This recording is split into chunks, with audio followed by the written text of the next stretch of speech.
Bom, boa noite, pessoal. Vamos começar aqui a nossa intervenção de hoje.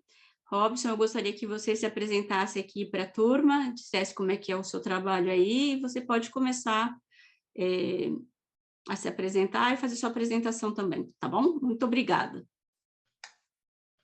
Vou pedir para todo mundo fechar o microfone, tá, gente? Bem, boa noite a todos. Muito boa noite. Meu nome é Robson Matos, eu sou servidor do Ministério da Saúde há aproximadamente 9 anos. Atuei muito tempo no Departamento de Assistência Farmacêutica e há quase um ano estou no Departamento de Informática do SUS, exercendo o cargo de coordenador de prospecção e inovação em tecnologia da informação, e também como líder da startup de prescrição eletrônica e controle de dispensação de medicamentos, com foco na farmácia popular.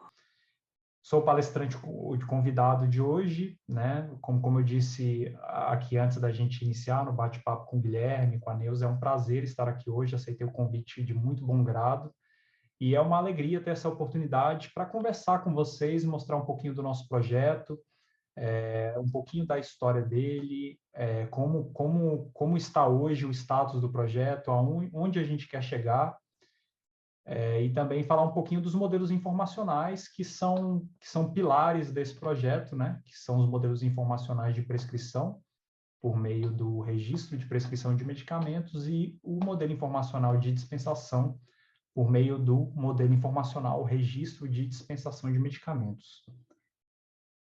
Deixa eu compartilhar minha tela aqui com vocês e a gente inicia a apresentação, então. Todo mundo está vendo a minha tela, pessoal? Estamos sim, Robson. Tá. Então, esse é o nome do nosso projeto, né? Como eu disse, eu repito, a prescrição eletrônica e controle de dispensação de medicamentos com foco na farmácia popular. E além do projeto, a gente vai falar um pouquinho dos modelos informacionais. E já eu mato essa curiosidade de vocês, porque esse foco na farmácia popular, né? Mas mostrando assim que é um projeto que, apesar de ter um MVP, um produto mínimo viável, relativamente restrito com a nossa realidade, ele abre muitas portas dentro da RNDS, né? Da Rede Nacional de Dados em Saúde do Ministério da Saúde. Então, traz um horizonte bastante interessante para a saúde digital no Brasil. Bem, como começou esse projeto, em primeiro lugar, né? Existe um programa do governo federal, que é o startupgov.br. Esse programa, ele seleciona projetos de órgãos federais, de autarquias, fundações públicas, enfim, de toda a esfera federal do governo, e a partir da seleção desses projetos, ele sendo aprovado, né, ele designa uma série de profissionais de TI, de várias especialidades, para compor essa equipe e conseguir gerenciar esse projeto e chegar ao resultado final, né? Então, esse projeto ele foi aprovado, né? Foi assinado um acordo de cooperação técnica entre 3 órgãos, no caso, Você o Ministério comeu da um, Saúde. eu comi outro. Acho que tem alguém com... A doutora Beatriz está com o microfone ligado aí. Beatriz. Aí, desculpa, gente, desculpa. Imagina, pessoal. Boa noite para todos.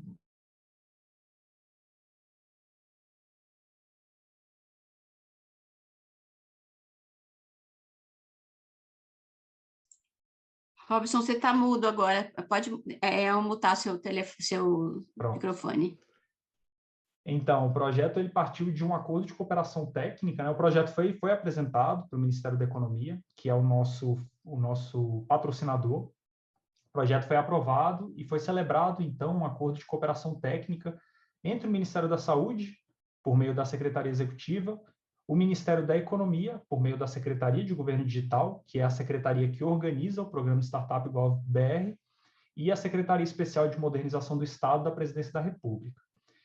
Esse ACT, esse Acordo de Cooperação Técnica, ele foi assinado em setembro de 2021, que foi quando se deu o início da startup, né? Então, a partir disso, foram selecionados vários especialistas em TI, em várias áreas, de acordo com a necessidade do nosso projeto, né? O Ministério da Economia ele fez um grande concurso de servidores temporários e dispôs esses servidores exclusivamente para atuar nessa startup nossa do Ministério da Saúde, né?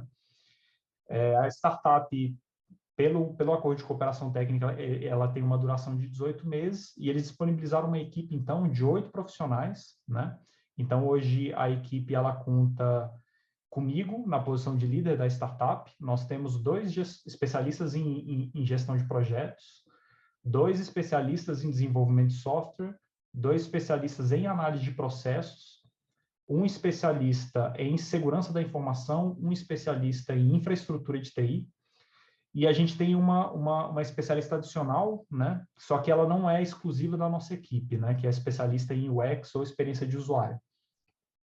Então, esse time, ele trabalha exclusivamente com esse projeto até o prazo final da startup, que é um prazo de 18 meses, contando a partir de setembro de 2021, que foi quando se deu a assinatura do acordo de cooperação técnica. Bem, por que essa startup, esse projeto nasceu, né? Esse projeto nasceu para solucionar um problema, né? Que a gente conhece bem, que atualmente o registro de prescrição médica, em sua grande maioria, ele é feito em papel, né? O que ocasiona uma série de problemas. Com a pandemia, especialmente por causa da pandemia e assim a florescimento da telemedicina, começaram a surgir plataformas de prescrição digital, né? Ou em formato digital, mas ainda é uma realidade muito presente a prescrição em papel.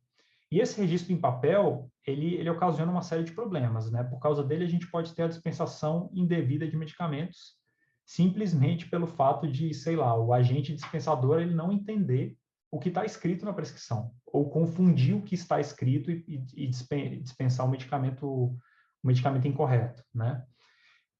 Não gera dados eletrônicos, ou quando esses dados são catalogados, eles têm uma qualidade, uma segurança insuficiente, né?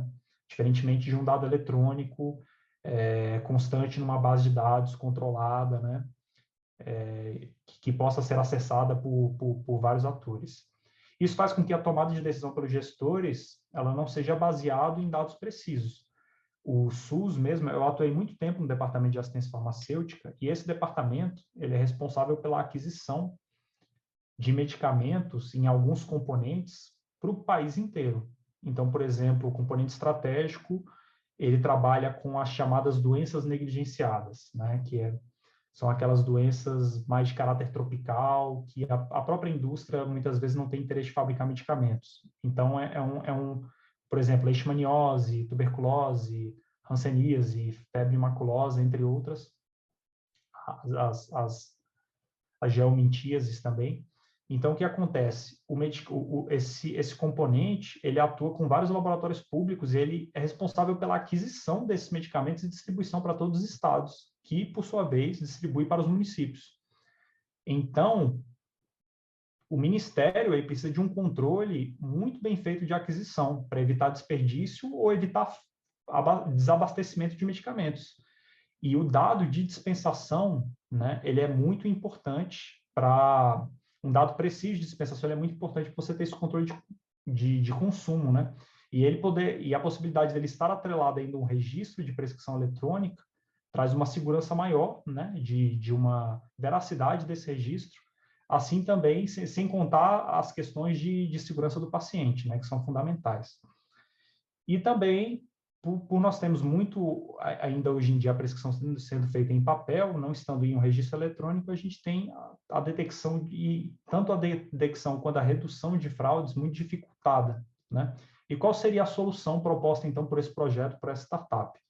Desenvolver uma solução para que os registros de prescrição de medicamentos eles sejam realizados eletronicamente, isto é, eles estejam no sistema, numa base de dados, e eles possam ser compartilhados, podendo integrar diferentes sistemas de informação, públicos ou privados, e dessa maneira disponibilizando esses dados para quem mais interessa, que são os próprios pacientes, profissionais de saúde e também gestores do nosso sistema de saúde. Então, o projeto ele trouxe uma série de desafios. Para se ter um modelo de prescrição eletrônica, é preciso padronizar algumas informações. Uma delas é uma terminologia de medicamentos. Isto é, Os sistemas que vão integrar com uma base de prescrição eletrônica, eles precisam falar a mesma língua no que se trata de medicamentos, né? E a gente vê que isso não acontece, né? O Ministério da Saúde tem uma infinidade de sistemas de informação e todos trabalham com medicamentos. Só que ao longo das gestões dos diferentes governos, cada departamento foi criando um sistema próprio, por às vezes uma necessidade particular ou porque outro sistema do Ministério não atendia a necessidade daquele setor.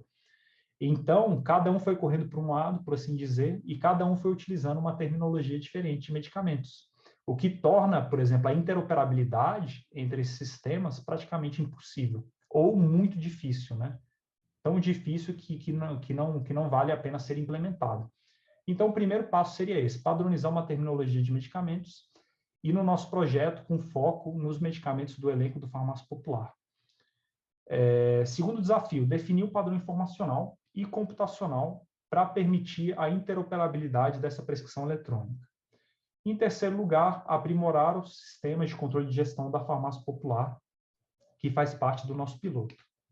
Aí vocês devem estar se perguntando, por que o projeto tem um foco na Farmácia Popular, né? Sabendo que a Farmácia Popular ela tem um elenco de medicamentos muito pequeno, muito restrito. Bem, por dois motivos principais.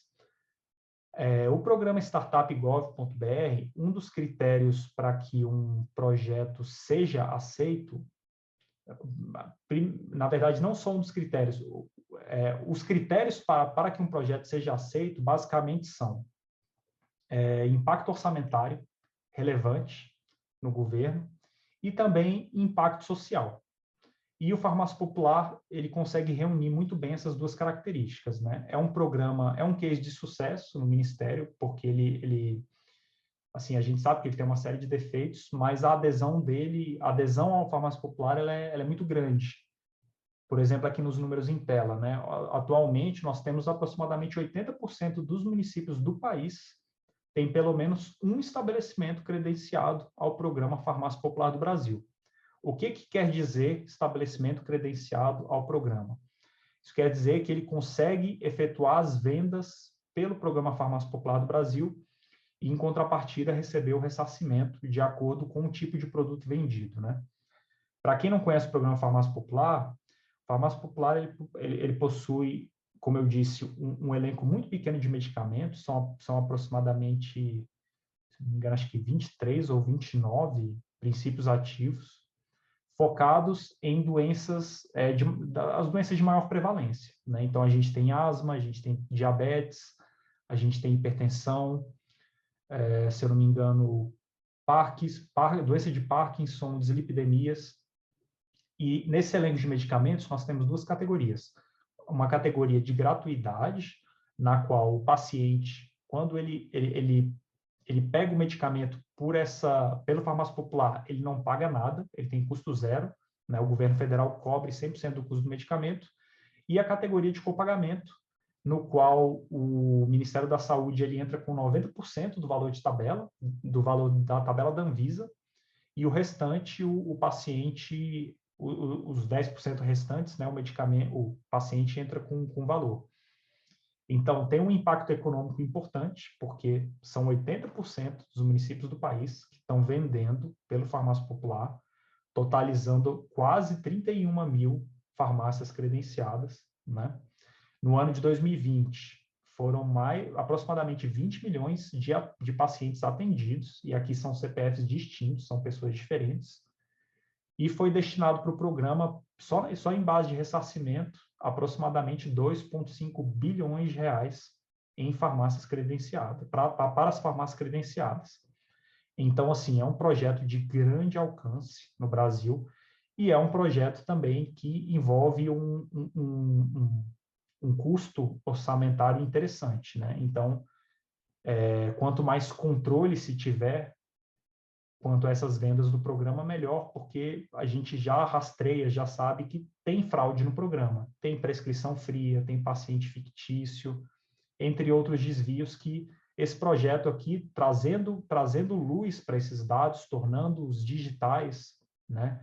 Eu conseguindo associar uma dispensação, uma prescrição, eu começo a colocar uma lupa nesses dados, eu começo a vê-los com mais cuidado, com mais carinho, então eu consigo mitigar essas fraudes, ou pelo menos observá-las a posteriori, tornar o processo de auditoria mais eficiente, para no futuro, quem sabe, evitar que elas aconteçam, né?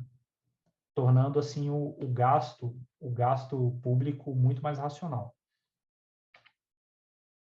Bem, aqui um breve roadmap do projeto, mostrando as principais entregas, né?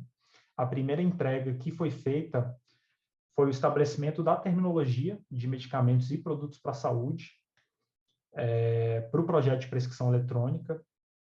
E essa terminologia, ela é a Ontologia Brasileira de Medicamentos, que é um projeto que foi feito entre o Ministério da Saúde e o Hospital Sírio-Libanês, por meio de um projeto PROAD.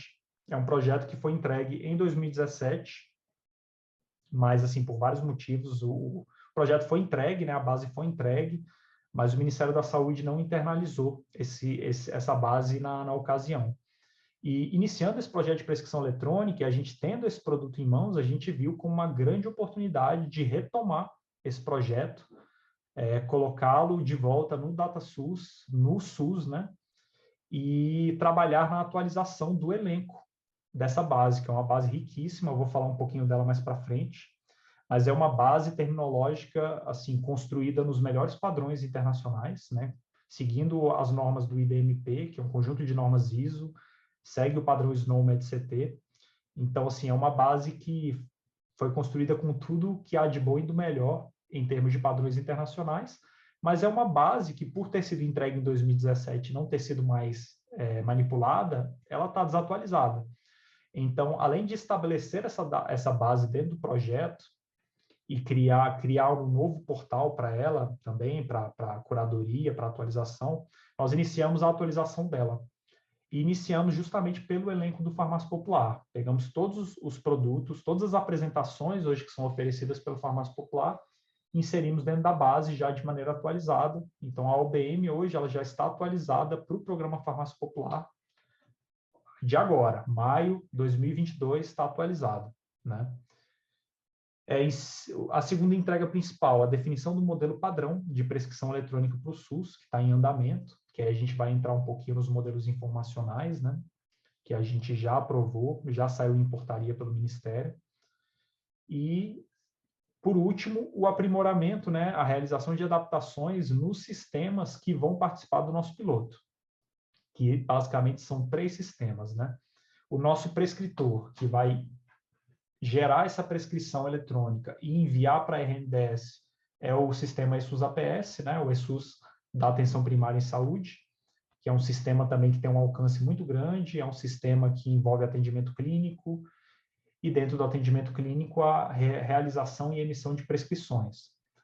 Na ponta da dispensação, vai ser o Farmácia Popular, né, neste piloto, e no meio do caminho a gente tem o Conect SUS, né? Tanto o Conect SUS Cidadão, que é esse Conect SUS que quase todo mundo já tem no celular, que hoje tem os registros de vacina, os certificados de vacina, dados do programa Peso Saudável, e no futuro vai ter uma funcionalidade lá de prescrição, onde vai abarcar todas as prescrições dos pacientes. Então, o paciente ele vai ter na palma da sua mão o histórico de prescrições, né?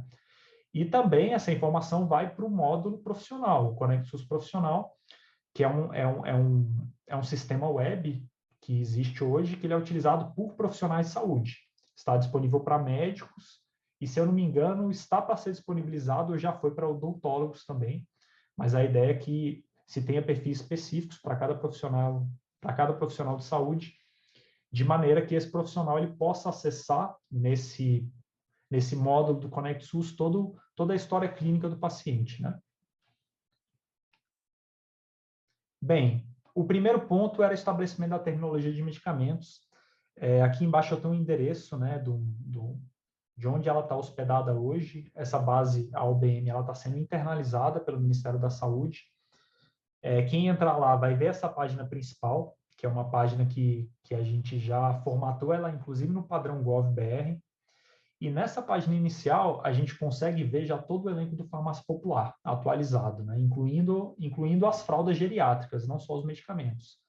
Então, a gente tem um identificador único aqui da OBM, né, do produto comercial, o nome do produto, né, que a gente tem nome comercial ou genérico, seguindo de concentração, unidade de medida, forma farmacêutica, fabricante e apresentação. Na outra coluna, os códigos de barra associados a cada produto e também o registro Anvisa. Aqui nesse portal, aqui no canto, a gente tem esse acesso ao painel administrativo. Aqui que é o coração da nossa base. Entretanto, o acesso a esse painel hoje é restrito. Ele depende de login, ao login GovBR, e assim, poucas pessoas hoje dentro do DataSUS têm acesso a esse painel, porque é justamente entrando nele que a gente tem acesso a toda a base, inclusive para edição ou exclusão de registros. Então, aqui que a magia acontece dentro da base, né? Aqui nós temos todos os registros que são realizados na OBM de acordo com o padrão SNOMED. Então, a gente tem desde o AMPP aqui, que é esse produto final aqui que eu mostrei, comercial, com apresentação. A gente tem um produto antes dele, sem a apresentação, né, o mesmo produto comercial. É porque a OBM ela funciona como se fosse, ela funciona numa distribuição de ramos, né? Então, esse produto comercial aqui é a folhinha lá do galho mais alto da árvore. Antes dela, você tem só o produto comercial sem apresentação. Antes ainda, você tem a denominação genérica daquele produto, sem marca, sem fabricante, mas já com apresentação, que seria esse VMPP, né, o produto medicinal virtual com apresentação. Antes dele, a gente tem o produto medicinal virtual, que seria uma apresentação genérica, sem apresentação e sem fabricante, né? Sem apresentação, sem fabricante. E aqui na raiz do cadastro, o produto ativo virtual, que seria o princípio ativo. Então, pensando aqui na montagem de um produto dentro da UBM, eu poderia pensar que o princípio ativo virtual tem o captopril. Ponto. Né? Assim como a gente tem hoje na DCB, na lista de denominações comuns brasileiras.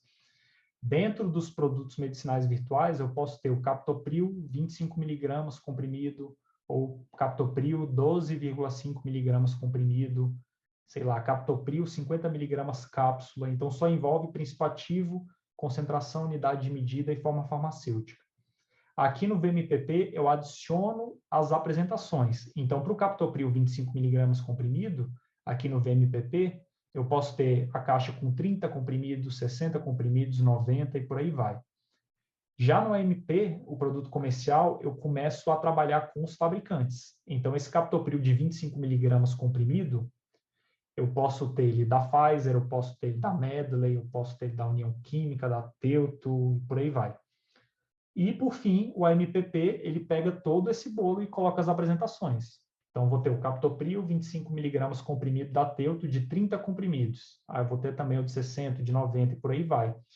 Então, é uma base assim, que ela vai se montando aos poucos, o registro ele se torna muito complexo, tanto que vocês podem ver que dessas tabelas principais aqui, eu derivo outras 26 tabelas auxiliares, que eu tenho uma tabela específica para fabricantes, uma tabela específica para unidades de medida, uma tabela específica para países fabricantes, e por aí vai, né? Então, essa base aqui, a Ontologia Brasileira de Medicamentos, é uma das entregas da nossa startup, que por si só eu considero um projeto, porque apesar de nós já termos realizado a atualização dessa base para o elenco do Farmácia Popular, a gente está finalizando agora a atualização para o elenco do ESUS APS, que é o sistema prescritor que vai participar do nosso piloto, e já estamos fazendo uma parceria com a Anvisa para a gente tentar trazer de maneira automatizada, a gente está estudando como fazer isso ainda, a atualização de todas as apresentações comerciais de acordo com a tabela da DataVisa. Então, tudo que tiver registro no país, estiver sendo comercializado, a gente vai tentar jogar aqui para o MPP e, a partir dele, derivando as outras tabelas. Estamos discutindo também um grupo de governança dentro do Ministério da Saúde, porque a nossa startup, como vocês viram, ela tem validade, ela vai acabar, mas a gente quer deixar um documento de governança e também uma normatização dessa base para que ela continue no próximo ano, no próximo governo, seja o mesmo governo ou outro, a gente conseguir estabelecer esses marcos para que a base ela não seja engavetada. E ela é fundamental para os nossos modelos informacionais, porque dessa base deriva os code systems dos medicamentos, né? Vocês vão ver que nos modelos informacionais, o medicamento, tanto na prescrição quanto na dispensação, ele vai poder ser identificado por vários códigos, e todos esses códigos estão aqui na ODM.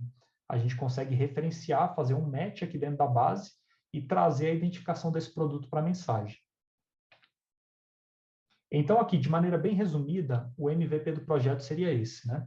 A gente tem um sistema prescritor, que é o ESUS-APS, ele vai realizar um registro de prescrição eletrônica, esse registro vai ser enviado para a RNDS, a Rede Nacional de Dados em Saúde do Ministério da Saúde. Estando na RNDS, esse registro ele já é disseminado pelos dois módulos do ConectSUS, o ConectSUS Cidadão e o ConectSUS Profissional. E esse registro de prescrição, por estar na RNDS, ele vai poder ser acessado também pelo Farmácia Popular, validando essa prescrição. E no momento que a Farmácia Popular realizar uma venda e uma dispensação daquele produto, a gente vai conseguir vincular eletronicamente cada dispensação ao registro eletrônico de prescrição. Então, isso vai facilitar muito o trabalho das auditorias, né? Vai facilitar o controle de fraudes, porque o registro agora vai ser eletrônico, não vai ser mais aquele registro em papel que alguém engaveta e ele esquece. Então, tudo vai... O modelo ideal é que tudo vai estar registrado. Assim, a gente sabe que no MVP a gente está usando um escopo bem reduzido, mas a gente está abrindo portas aqui na tecnologia para que, após o piloto, outros sistemas, públicos ou privados, também enviem a prescrição para dentro do ConectSUS. E, em termos do Farmácia Popular, ela vai estar sempre observando essa prescrição e linkando esse registro. Então, a gente vai ter um match, né, prescrição e dispensação eletrônica, numa base de dados nacional, que vai estar disponível para o paciente, vai estar disponível para os profissionais de saúde, e vai estar disponível também para os gestores do SUS. Né? O que a gente tem, o que se espera como resultado para esse projeto, né? A ampliação do compartilhamento das prescrições, né? Nós teremos registros eletrônicos entre os profissionais de saúde, tornando o modelo eletrônico. Espera-se que ele se torne mais seguro e se tenha a detecção e mitigação de fraudes, que hoje nós observamos, né? No caso da prescrição em papel. Maior segurança e qualidade nos dados coletados, de maneira que a tomada de decisão pelos gestores ela seja baseada em evidências, né? Em dados e informações, por exemplo, para a aquisição de medicamentos para distribuição, e o melhor controle sobre o processo de ressarcimento do Farmácia Popular, justamente por tornar a fraude mais difícil, né? E agora, entrando nos modelos informacionais, né? A startup, o segundo bullet que eu tinha apresentado no nosso roadmap, era justamente o quê? Estabelecer um modelo de prescrição e também de dispensação, né? De medicamentos. E daí, então, foram criados dois modelos informacionais. O RPM, que é o Registro de Prescrição de Medicamentos, e o RDM, Registro de Dispensação de Medicamentos. Como esses modelos eles foram montados? Foram realizadas uma série de reuniões com vários atores, então envolveu-se membros de todas as secretarias do Ministério da Saúde, envolveu Anvisa, membros da ANS, representantes dos municípios, por meio dos municípios e dos estados, por meio dos conselhos, né, o CONAS, que é o Conselho Nacional de Secretários de Saúde, que representam os estados, e o CONASEMS, Conselho Nacional de Secretarias Municipais de Saúde, representando os municípios. Participou também membros da SBIS, que é a Sociedade Brasileira de Informática em Saúde. Então, foi uma discussão bem ampliada, com vários atores, e foi uma discussão que durou meses. Se eu não me engano, as discussões desses dois modelos informacionais, elas se iniciaram em agosto e foram finalizar em novembro.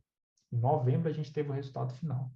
Então, foram aí 3 meses de discussões bem intensas para a gente chegar a esse modelo final que eu vou apresentar hoje. Esses modelos, eles foram publicados, tá? Por meio dessa portaria SAES-MS, número 50, de 9 de fevereiro de 2022, né? Quem buscar essa portaria aqui, simplesmente por esse título no Google, vai ser a primeira ocorrência lá, já está disponível publicamente, que é uma portaria que ela institui os modelos de informação, registro de prescrição de medicamentos e registro de dispensação de medicamentos. Os primeiros modelos informacionais, só para a gente colocar aqui um histórico, foram o RAC e o SA. O RAC é o Registro de Atendimento Clínico e o SA é o Sumário de Alta, que foram publicados, se eu não me engano, em 2017. Né? Depois vieram os outros modelos, assim, a gente diz os modelos da pandemia, né? Que aí vieram o modelo da vacinação, o modelo do exame de Covid, que hoje a gente consegue ver os registros no Conect SUS. Mas o RAC e o Sumário de Alta foram os primeiros, e lá já se tinha previsto um módulo específico para prescrição. E aí o que aconteceu? Aqui nós temos o RPM e o RDM que nasceram primeiro, e agora está para ser publicada uma nova portaria com uma atualização do registro de atendimento clínico e do sumário de alta, e em relação ao módulo de prescrição, dentro desses modelos informacionais, ele já está atualizado para essa versão do RPM. Então, todos eles vão estar falando a mesma língua. Bem, aqui citando os primeiros parágrafos dessa portaria, né, que ele descreve o RPM e o RDM. Então, o RPM ele é o Registro Clínico Objetivo sobre medicamentos prescritos para o profissional de saúde habilitado, compreendendo a prescrição em âmbito de atendimento ambulatorial e de medicamentos não sujeitos a controle especial. Então, essa primeira versão aqui ela tem um escopo mais reduzido, né? Justamente porque a gente está fazendo, vamos dizer, a gente está com um projeto piloto, né, nesse sentido, o que não quer dizer que vai ser sempre assim.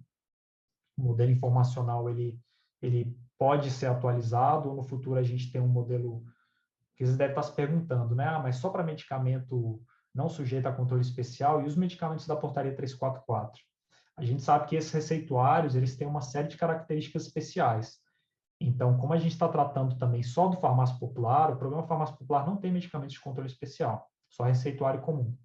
Então, a gente tratou tanto o RPM quanto o RDM focados nesse nicho menor, nesse elenco menor de medicamentos, o que não impede que na verdade vai ocorrer, né? Vai ter uma atualização desses modelos, de maneira que ele contemple a prescrição e a dispensação de qualquer tipo de medicamento, se isso for possível, né?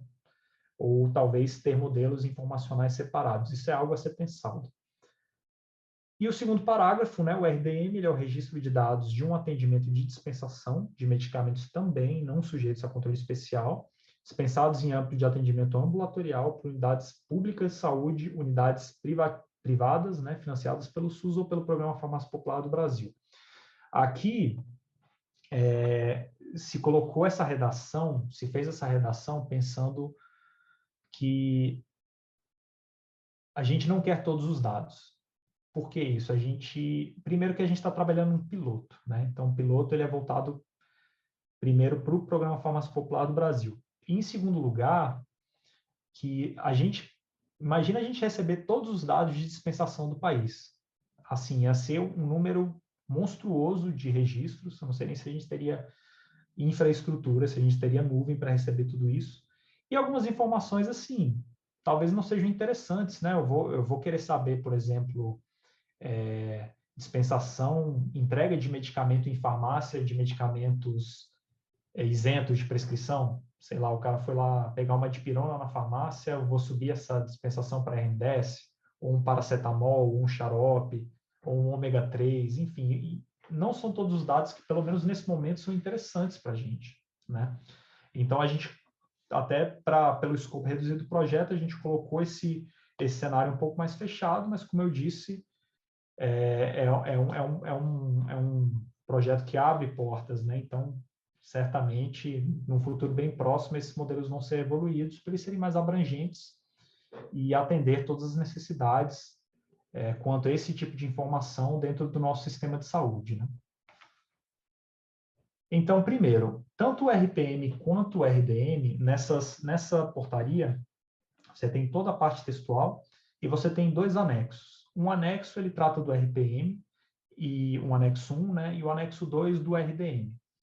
E vocês vão ver nessa portaria, como eu vou mostrar aqui, que os modelos informacionais eles são construídos numa forma de tabela, simplesmente mostrando as informações que aquele modelo informacional deve conter. Não só a qualidade das informações, qual informação é para ser enviada, mas também a frequência, se essa informação ela é de caráter obrigatório ou não, né? Qual é o formato dessa informação, se é uma informação numérica, se é uma informação textual, se é uma informação que deve respeitar uma tabela específica de códigos. Então, a portaria de modelo informacional, ela dá esse primeiro passo, ela cria um modelo de mensagem e fala, olha, nessa mensagem está padronizado esse conjunto de informações dessa maneira. Então, vocês vão ver que a apresentação é muito simples, é uma apresentação em tabela no anexo. E antes da gente entrar nas tabelas em específico, toda tabela, ela tem na primeira linha de cada coluna esses títulos aqui, nível, ocorrência, seção / item, tipos de dados e conceito / observações. A primeira coluna, a coluna nível, ela apresenta o nível do elemento no modelo de informação. Isso quer dizer o quê? Existe uma hierarquia de informações dentro da planilha. Então, essa hierarquia, ela é expressa no formato numérico. Então, se eu tenho um nível 1 e um nível 2, a informação do nível 2, ela respeita ou está dentro do bloco do nível 1. Isso vai ficar mais claro quando eu começar a mostrar na tabela. A segunda coluna de ocorrência, ela descreve o número de vezes que o elemento deve ou pode aparecer e também se ele é opcional ou obrigatório. Então, ele sempre vai ser expresso dessa maneira. São 2 números entre colchetes. O primeiro, ele indica se o elemento é obrigatório, no caso, se o elemento for igual a 1, primeiro número, ou se ele é opcional, se o número for igual a 0. O segundo número, ele pode ser igual a n ou igual a 1. Sendo igual a n, indica que o elemento ele pode ocorrer várias vezes, e sendo igual a 1, indica que o elemento só pode ocorrer uma única vez. Então, aqui, informação obrigatória, informação opcional, informação que eu posso enviar mais de uma vez, informação que eu envio somente uma única vez, tá? A terceira coluna, a seção item, ela apresenta o elemento a ser informado, o rótulo da informação, por assim dizer.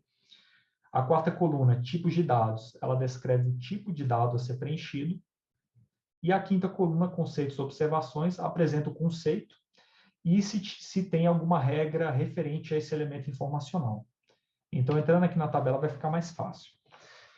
Tanto no RPM quanto no RDM, a gente inicia com uma seção de identificação do indivíduo, que no caso vai ser o paciente, né? RPM e RDM aqui é igual, tá? Eu vou apresentar juntos. Então, por exemplo, eu tenho aqui nível 1, ocorrência tem ocorrência obrigatória e só ocorre uma vez. Qual é a descrição dessa informação? Identificação do indivíduo. O tipo de dados aqui ele está em branco, porque quando ele está em branco, assim, quer dizer que ele é um bloco, que o operador, o integrador, ele não vai enviar essa informação, mas ele vai enviar o bloco abaixo. Então, como eu tenho aqui o número 2, essa informação aqui, por estar no nível 2, ela faz parte do bloco 1. Tá? Então, aqui eu tenho meramente um organizador da informação. E aqui eu tenho as regras referentes a essa informação a ser enviada, né?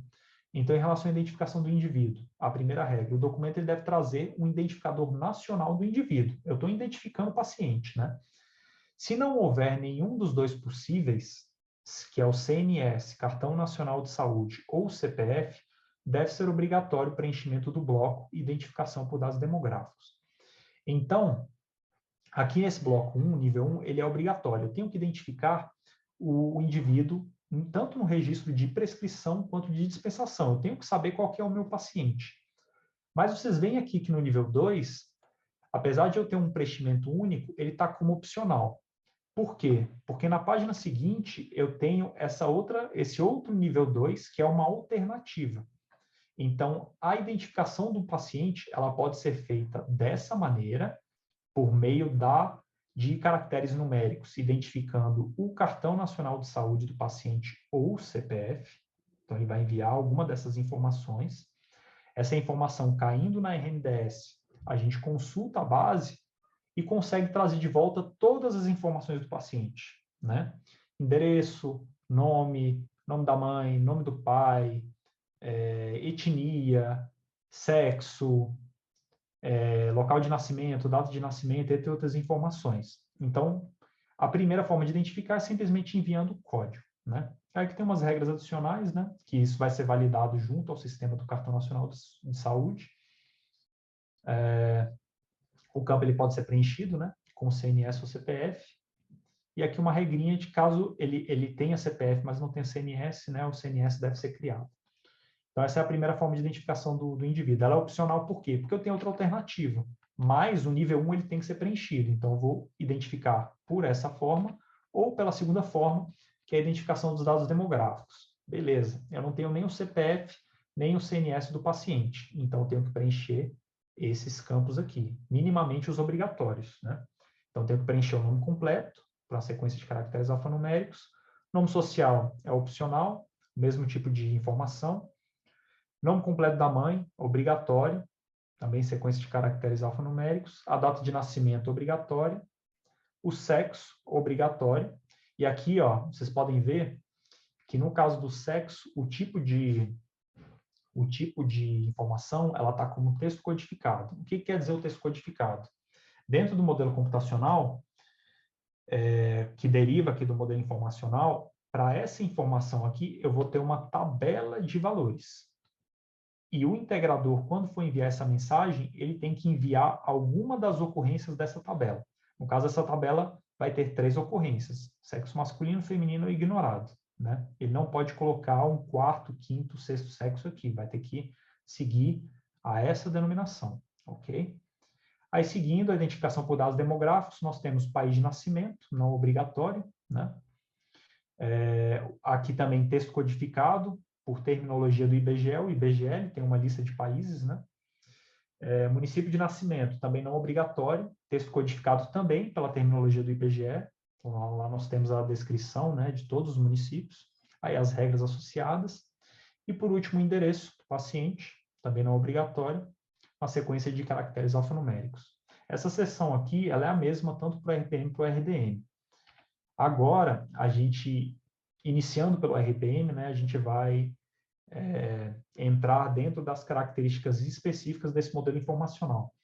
Esses prints aqui de planilha que eu estou mostrando foram tirados justamente da portaria, aquela portaria que eu citei lá atrás. Se vocês entrarem lá, verem o anexo, vocês vão ver a informação justamente dessa maneira, tá? Aqui na caracterização do atendimento, então, que é a segunda seção do registro de prescrição de medicamentos.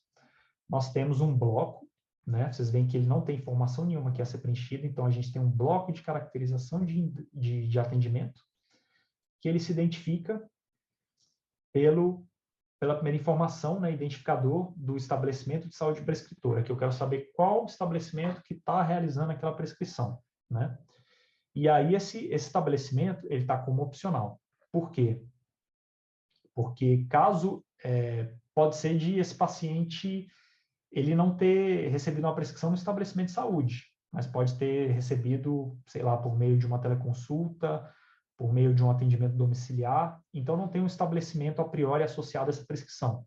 Então, para a caracterização de identificação de quem emite, o estabelecimento que emite essa prescrição, por assim dizer, eu tenho 2 opções. A primeira, identificando esse estabelecimento pelo número de CNES, que é o Cadastro Nacional do Estabelecimento de Saúde, é uma base do Ministério da Saúde, ou, caso não tenha, pelo Cadastro Nacional de Pessoas Jurídicas, CNPJ. Beleza, eu não tenho um estabelecimento associado, então eu tenho que formar o endereço do estabelecimento ou do profissional prescritor, que é um dos requisitos para a prescrição, né? Aqui, informando qualquer um desses, eu puxo o endereço também, porque isso consta tanto, né, no cadastro do CNES quanto no cadastro do CNPJ. Caso contrário, eu informo aqui o estabelecimento. Então, tenho 2 opções, né? Por isso que eles estão como opcionais, mas vendo que o bloco ele é de preenchimento obrigatório. Logo após, a gente tem a data e a hora da prescrição, no formato data, né? Conforme ISO 8601, que é um formato padrão ISO de data, né? Uma ocorrência obrigatória.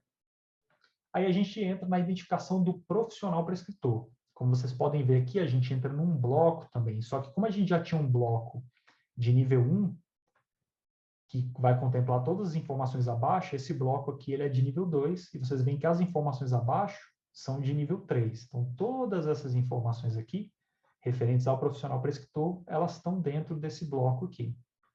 Então, o bloco ele é de preenchimento obrigatório, mas dentro dele tem informações que são opcionais, tem informações que são obrigatórias.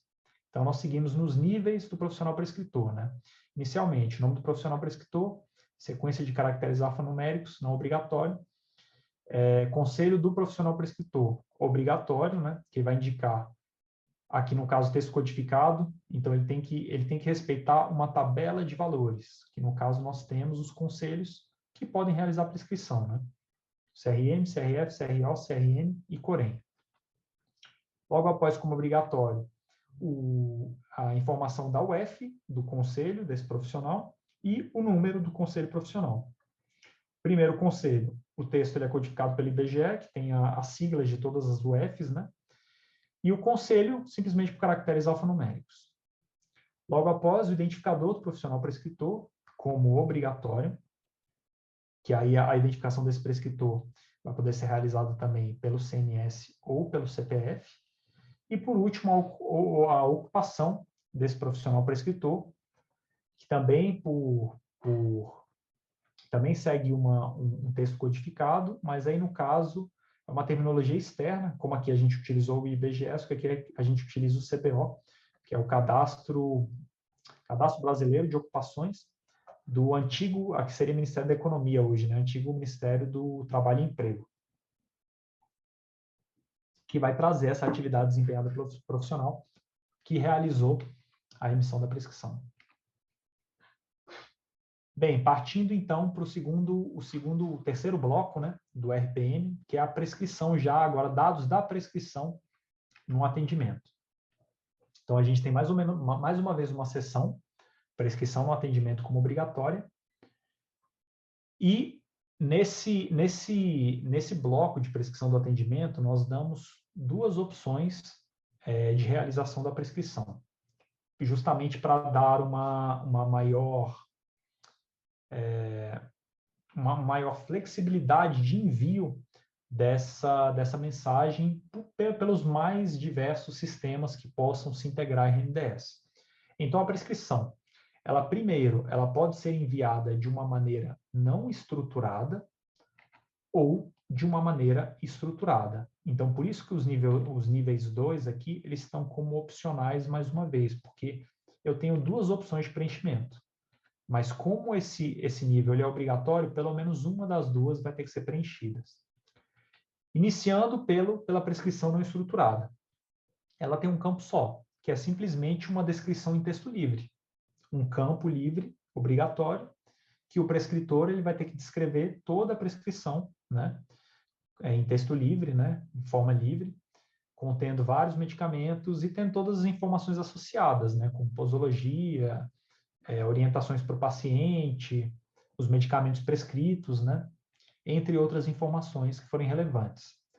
O segundo modelo, que é o modelo de prescrição estruturada, aí como ele é estruturado, ele possui vários campos abaixo desse nível. O outro ele só tinha um, né, que era a descrição da prescrição. Esse aqui vocês vão ver que a gente vai seguir vários elementos que estão dentro desse bloco. Então, o primeiro elemento seria o nome e versão da terminologia de medicamentos, né? Apesar da gente utilizar a OBM, a Ontologia Brasileira de Medicamentos, como eu disse anteriormente, como Code System de medicamentos, o modelo de informação de prescrição, ele dá uma grande versatilidade para o integrador, porque como a OBM ela possui vários códigos associados a um produto, vários códigos diferentes poderão ser enviados para identificar esse produto e trazer esse produto da OBM para a mensagem. Então, por exemplo, um produto comercial acabado, né, um produto com apresentação comercial, com fabricante, com nome comercial, ele possui um registro Anvisa associado, ele possui um código único dentro da OBM, ele pode possuir um código de barras, né? Ele pode ter o código CATMAT, que é o Código de Catálogo de Materiais do Governo Federal. Então, aqui a gente dá essa flexibilidade para envios de vários códigos diferentes, de maneira que a gente consiga abraçar nessa primeira versão uma maior variedade de sistemas integradores. né? Então, beleza. Aqui escolheu, sei lá, por exemplo, ele vai enviar o registro Anvisa do medicamento, né? Aí nós temos a identificação do medicamento.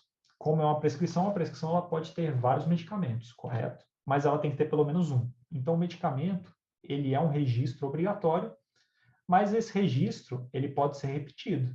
Eu posso ter mais de um medicamento. Então, como ele está em nível 4, tudo que eu tiver aqui abaixo do nível 4, ele vai ser repetido no registro do medicamento. O que eu quero dizer com isso? Vamos dizer que o primeiro medicamento é o captopril 25 miligramas. Beleza, identifiquei, mandei o captopril. Nesse captopril, eu vou ter que enviar a via de administração, eu vou ter que inserir uma posologia para esse medicamento, eu vou ter que inserir a quantidade da dose, a unidade de consumo, a frequência de uso, se ele é dose única ou não, né? Toda a descrição da posologia, entre outros dados. Aí fui, preenchi todos esses. Agora eu vou colocar, nessa prescrição, vou ter também um paracetamol, 500 miligramas. Então, eu vou colocar aqui o paracetamol mais uma vez e vou novamente preencher todos os campos associados a esse nível 4. Então, é assim que funciona no modelo informacional e futuramente também no modelo computacional, né?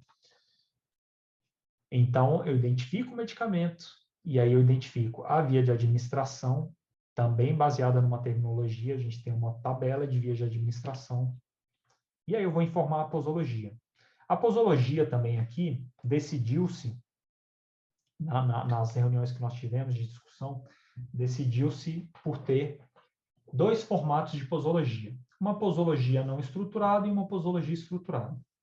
A posologia não estruturada, ela simplesmente, como na prescrição não estruturada, ela é um formato de texto livre, né? Porque, sei lá, às vezes eu tenho um sistema que ele consegue fazer a prescrição até certo ponto estruturada, mas a posologia não. Ou o integrador não tem interesse de fazer uma posologia estruturada, por exemplo. Então, ele pode seguir esse caminho aqui de informar essa posologia na forma de texto livre. Ou realizar um registro de posologia estruturada, que a gente entra aqui nesse segundo registro. E mais uma vez eu digo, ó, aqui a gente tem duas opções opcionais, mas o registro de posologia ele é obrigatório. Então, ou ele vai preencher dessa maneira, ou vai preencher da maneira estruturada, que aí seguem esses campos abaixo, né? Então, tem aqui a minha posologia estruturada, eu vou ter que informar a quantidade da dose, que é um caractere numérico. O que quer dizer essa quantidade da dose? Né? A quantidade da unidade de consumo do medicamento prescrito a cada dose, né? Então, por exemplo, aqui eu posso colocar um número qualquer, né? 1. Vamos fazer um exemplo aqui para ficar mais fácil de vocês entenderem. Seguido da unidade de consumo da dose, que também segue uma terminologia que a gente tem a unidade de consumo de medicamentos, né? Comprimido, cápsula, aplicação, tubo, frasco, ml, gota, infusão, enfim. Então, vamos dizer que vamos usar o exemplo do nosso captopril 25 miligramas, né? A quantidade da dose é 1, unidade de consumo, comprimido. Aí eu entro na frequência de uso do medicamento, de caractere obrigatório. Eu tenho duas opções aqui. O medicamento ele pode ser uma dose única, ou ele pode ser de uso contínuo, né? Então, se aqui for preenchido como não, ou dose única vazio, o uso contínuo ele vai ser ativado e aí nós temos campos abaixo do uso contínuo, que aí envolvem a posologia, né? Porque se a posologia é dose única, não tem por que eu falar em frequência de dose, né? Mas no uso contínuo, sim. Então, nós temos, vamos colocar aqui uma prescrição de uso contínuo. Então, ele vai seguir aqui pelo uso contínuo. Temos essa opção de uso se necessário. Sim ou não, verdadeiro ou falso, né? Se ele preencher como verdadeiro, uso se necessário, esse campo aqui, ele se torna obrigatório, porque ele está alinhado com o nível anterior, que é justamente a descrição de necessidade de uso desse medicamento, em formato de texto livre. São aquelas prescrições que o médico coloca, utilizar-se dor, utilizar-se enjoo, né? Se febre, após um tratamento específico, enfim. Mas, como é um campo opcional, se eu não tiver uso se necessário, eu posso simplesmente aqui saltar esse campo e ir para o próximo, né? Que aí eu entro nas 3 formas de posologia que a gente pensou inicialmente para esse modelo informacional. 3 formas de você expressar a posologia de maneira estruturada, né? E essas 3 formas, elas foram muito inspiradas no próprio modelo de prescrição que a gente tem hoje no SUS-APS. E a primeira forma de descrever essa posologia é simplesmente descrevendo o intervalo de horas de cada dose do medicamento. Então, voltando aqui o exemplo do nosso captopril. Eu tenho captopril, 1 comprimido, né? Uso contínuo, não tem uma descrição de necessidade específica, a cada 8 horas. Então, aqui eu vou botar o número 8, fechei uma posologia já. Essa seria a descrição mais simples. Segundo modelo de posologia, que é uma alternativa, que é esse daqui de baixo. Eu coloquei aqui o quadro anterior para a gente ter uma sequência, né? Porque a gente estava aqui, assim, a descrição antes da posologia de horas, ela termina aqui. Então, isso aqui vai ser preenchido, só que ao invés de eu colocar a posologia em horas, eu venho para cá. Eu vou descrever a frequência de doses do medicamento, na qual eu coloco a repetição de cada dose, né, que era um caractere numérico, pode ser 1, 2, 3, 4, 5, enfim, quantas vezes quiser. O intervalo entre essas doses, que também é um descritor quantitativo, um caractere numérico, e a unidade de tempo, que já é um texto codificado. Pô, Robson, está muito confuso, não entendi. Então, vamos lá mais uma vez fazer o exemplo. A gente tem o captopril, aqui a quantidade de dose 1, unidade de consumo comprimido. Então, 1 comprimido é uso contínuo. Repetições de dose por mesma unidade de tempo. Uma vez a cada 8 unidades de tempo horas. Ou, sei lá, 2 vezes, 3 vezes, né? O mesmo exemplo, a gente colocou a 8 horas, a gente poderia colocar 3 vezes por dia também, né? Então, captopril, 1 comprimido, 3 vezes a cada 1 dia, né? Então, nós temos várias aqui, como nós temos aqui frequência, unidade de tempo, intervalo número de intervalo e frequência e unidade de tempo, a gente tem várias opções aqui. A gente pode colocar uma vez a cada mês, uma vez a cada 15 dias, uma vez a cada 8 horas, né? Então, a gente tem essa maneira aqui também mais detalhada, muito mais detalhada que a anterior, né? De descrever uma posologia. E, por fim, a terceira forma, ela segue a dinâmica de turnos, né? Que eu poderia escolher um turno do dia, manhã, tarde ou noite, e o intervalo dessas administrações, tendo um descritor quantitativo e uma unidade de tempo. Então, mais uma vez, captopril, 25 miligramas, uma unidade, um comprimido, né? Toda manhã, a cada 2 dias, por exemplo. Ou a cada 1 semana, a cada 15 dias, né? Só que aqui eu definindo de outra maneira a minha posologia, agora por turno do dia, né? Então, eu apresentei 3 formas de se apresentar uma posologia estruturada. A primeira, simplesmente definindo a hora. A segunda, definindo frequência e unidade de tempo, né? E a frequência de unidade de tempo, e aqui turno do dia. E, por fim, como opcional, né, a gente tem essa seção aqui, né, esse bloco de quantidade de medicamento prescrito, que, na qual se é informada, né, a quantidade a ser dispensada por atendimento, tá? A unidade de medida do medicamento, também texto codificado, que a unidade de medida pode ser diferente da unidade de consumo, né?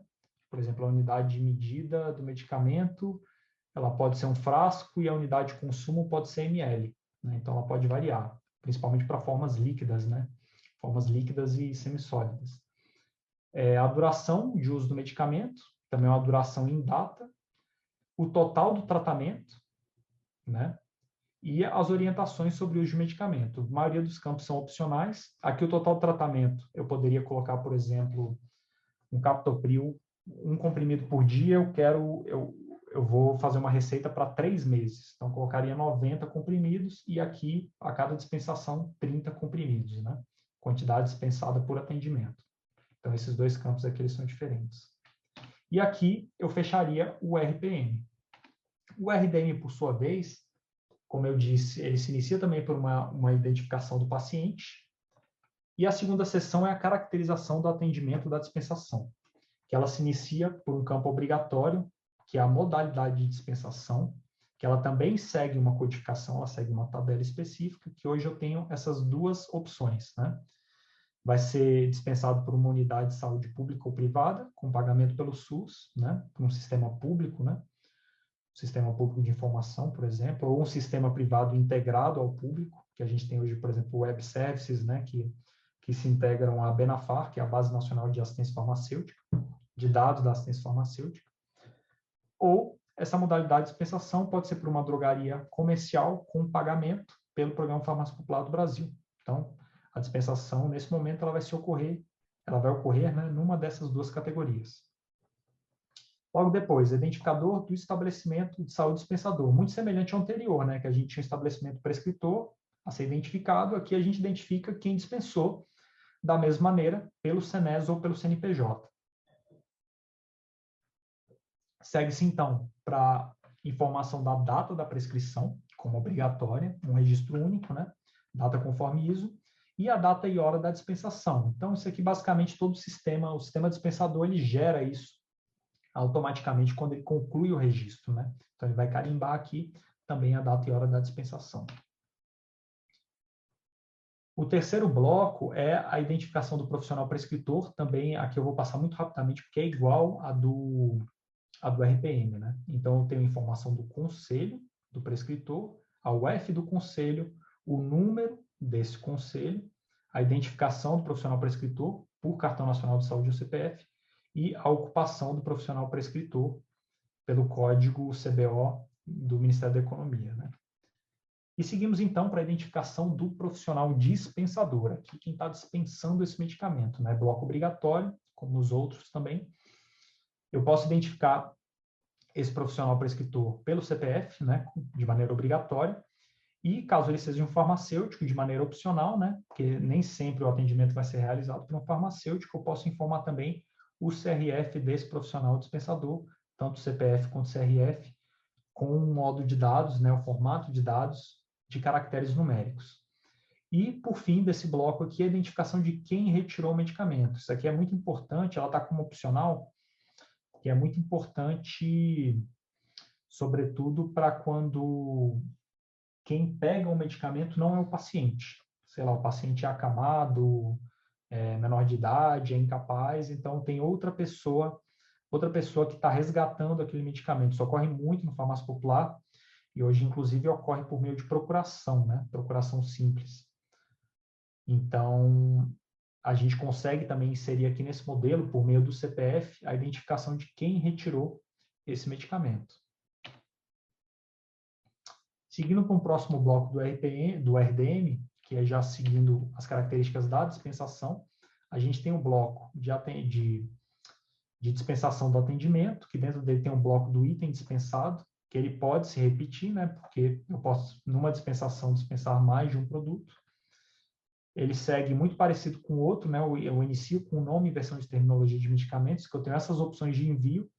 Como é um produto acabado, comercial, eu posso identificar esse produto pelo registro Anvisa, pelo código específico da OBM, pelo código CATMAT, que é o catálogo de materiais do Ministério da Economia, o código de barras do produto, ou o I1, Identificador Único de Medicamento.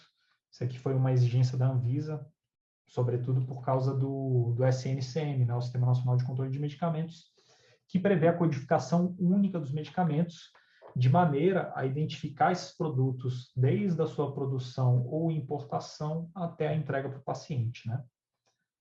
Infelizmente, recentemente nós tivemos um revés quanto ao SNCM, mas na época que foi discutido ainda estava em voga, por assim dizer, então foi mantido aqui no nosso modelo informacional. Seguindo, o identificador do item dispensado, então vai ser identificado pelo CATMAT ou JETIM, mas também vai permitir esses outros códigos aqui. O código serial da unidade do medicamento, que já seria o código do Sistema Nacional de Controle de Medicamentos. Ele é opcional, porque sabemos que não são todos os medicamentos que seriam serializados nesse primeiro momento. A Anvisa faria uma espécie de piloto, porque porque não seriam todos os fabricantes que estariam adaptados a essa nova realidade, né, de ter a serialização de todos os produtos. O lote e a data de validade como opcionais também, o lote como texto livre e a data de validade como data. Sendo o medicamento serializado e ele enviando o identificador único de medicamentos, a gente consegue puxar tanto a informação do lote quanto da data de validade do I1, porque são informações que estão dentro do I1, né? O identificador único de medicamentos. Segue-se, então, pela unidade de medida do produto, né? Texto codificado, produto segue uma tabela, né? Que é a unidade de medida do produto prescrito, podendo ser caixa, frasco, cápsula, comprimido, sei lá, tubo, pacote, enfim. Tem as opções dentro de uma tabela. A quantidade dispensada no atendimento, em caracteres numéricos.